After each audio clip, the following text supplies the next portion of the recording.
One more amazing demonstration. On the night that Jesus was arrested, you could turn back to chapter 18 of John. A great miscarriage of justice took place. Again, the government's involved in this. As the officials came to arrest Jesus. Again, another slow motion moment we have. And all the confusion, everything that's going on. John 18, verses 3 to 6. Check out these words. So Judas, having procured a band of soldiers and officers from the chief priests and Pharisees, governing authorities, went there with their lanterns and torches and weapons.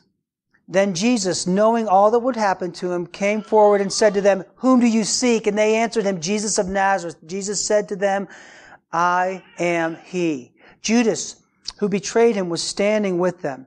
When Jesus said to them, "I am he," slow motion moment, and it's going on, and all of a sudden, who are you looking for? We're looking for Jesus of Nazareth. I am he. Stop. What happens at that moment? Just amazingly, what happens at that moment? We're told that they drew back en masse. Everyone at the same time. Everyone who was out there to come to get him drew back.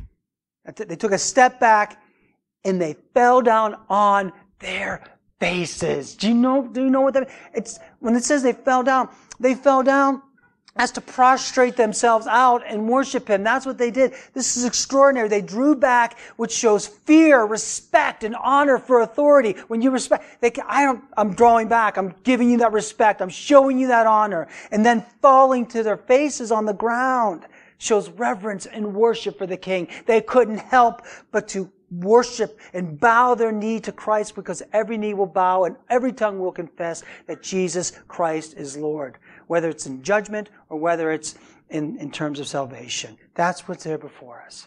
You see that power?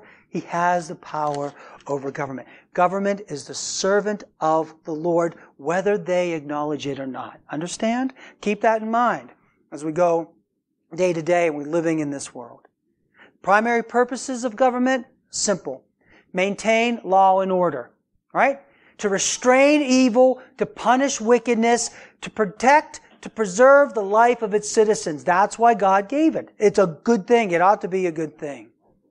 To legislate, to write and act, enforce laws that are righteous, that are equitable, so as to maintain law and order and a betterment for society. There's that good order, that good structure, right and fair laws, right and fair balances. You don't want to be getting ripped off.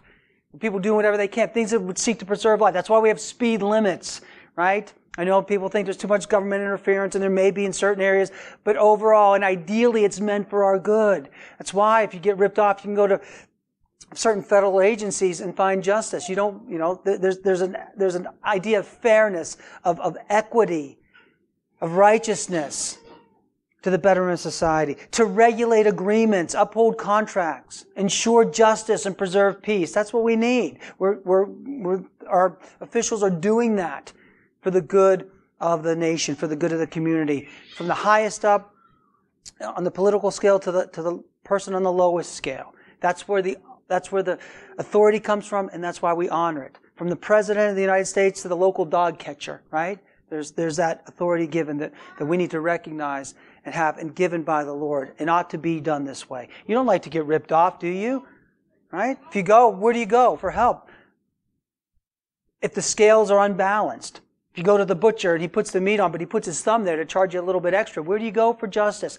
In some sense, government ought to be there to ensure fairness and justice. Understand? That's what the law gave it for. Selflessly and boldly serving their constituents, representing them with honor and with dignity and with respect for the law and for the citizens that they serve. That's what we need in politicians. That's why we want to pray for conversion. And trust that if you're truly converted, you see government for how it ought to be. That I'm representing you, right? Representing you selflessly, not selfishly. It's the case so often. Boldly and strong, that we're going to uphold these righteous laws. We're not going to shrink from that. We're serving constituents, representing that office with honor, with dignity, and with respect, because it's from God. To the extent that government functions in these ways, it really reflects the image of God, the imago Dei, right? Our dependence upon Him and our need for Him. And there are times when government does do that. So it shows that we're made in His image.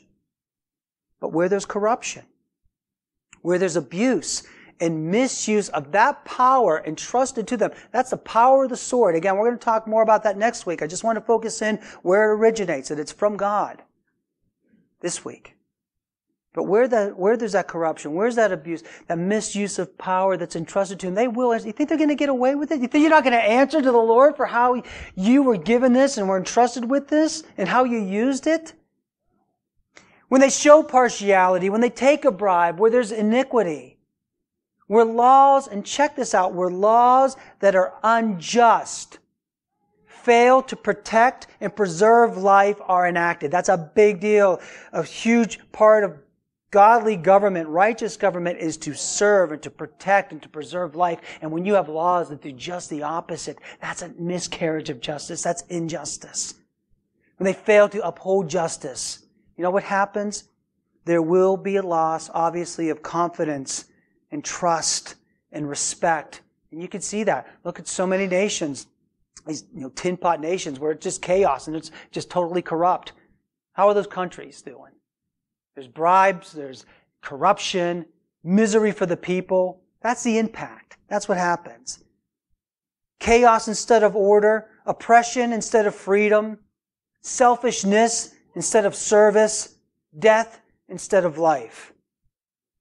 And it shows when governments operate in this way, it shows that we are fallen, that we have rebelled against our God, that we've taken this good thing that He's given to us for our good and His glory, and we've totally turned it around and twisted it and mangled it to serve ourselves and the needs of a few or the desires of a few and oppressing the rest.